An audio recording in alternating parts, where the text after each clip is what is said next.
Lettre 35. Le vicomte de Valmont à la présidente de Tourvel. Il faut vous obéir, madame. Il faut vous prouver qu'au milieu des torts que vous vous plaisez à me croire, il me reste au moins assez de délicatesse pour ne pas me permettre un reproche et assez de courage pour m'imposer les plus douloureux sacrifices. Vous m'ordonnez le silence et l'oubli. Eh bien, je forcerai mon amour à se taire, et j'oublierai, s'il est possible, la façon cruelle dont vous l'avez accueilli. Sans doute le désir de vous plaire n'en donnait pas le droit, et j'avoue encore que le besoin que j'avais de votre indulgence n'était pas un titre pour l'obtenir, mais vous regardez mon amour comme un outrage. Vous oubliez que si ce pouvait être un tort, vous en seriez à la fois et la cause et l'excuse. Vous oubliez aussi qu'accoutumé à vous ouvrir mon âme, lors même que cette confiance pouvait me nuire, il ne m'était plus possible de vous cacher les sentiments dont je suis pénétré. Et ce qui fut l'ouvrage de ma bonne foi, vous le regarderez comme le fruit de l'audace. Pour prix de l'amour le plus tendre, le plus respectueux, le plus vrai, vous me rejetez loin de vous. Vous me parlez enfin de votre haine. Quel autre ne se plaindrait pas d'être traité ainsi? Moi seul, je me soumets. Je souffre tout et ne murmure point. Vous frappez et j'adore.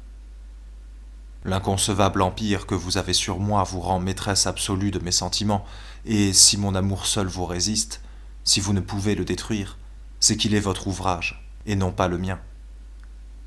Je ne demande point un retour dont jamais je ne me suis flatté.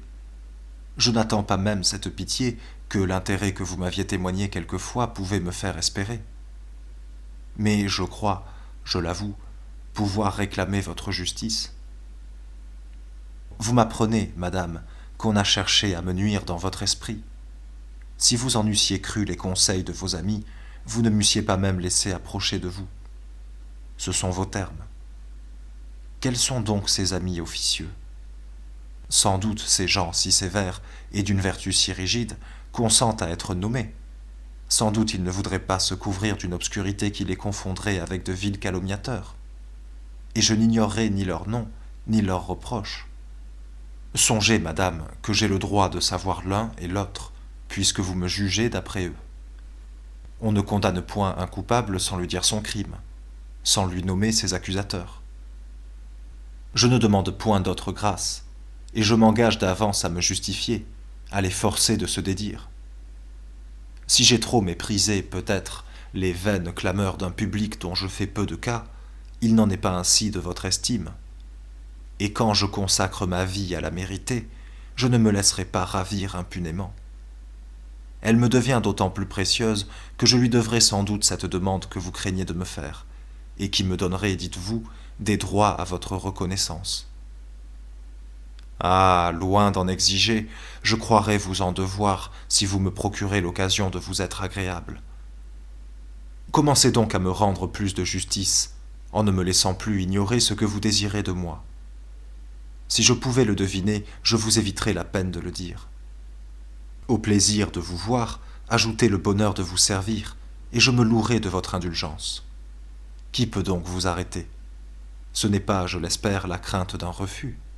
Je sens que je ne pourrai vous la pardonner. Ce n'en est pas un que de ne pas vous rendre votre lettre.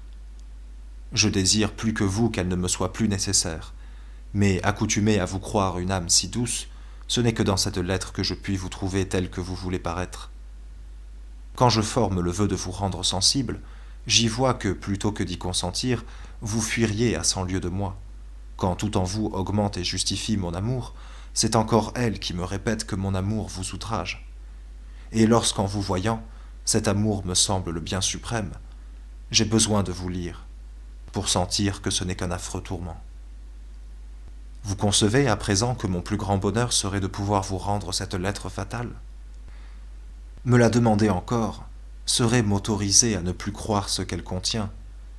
Vous ne doutez pas, j'espère, de mon empressement à vous la remettre. Du château, ce 21 août.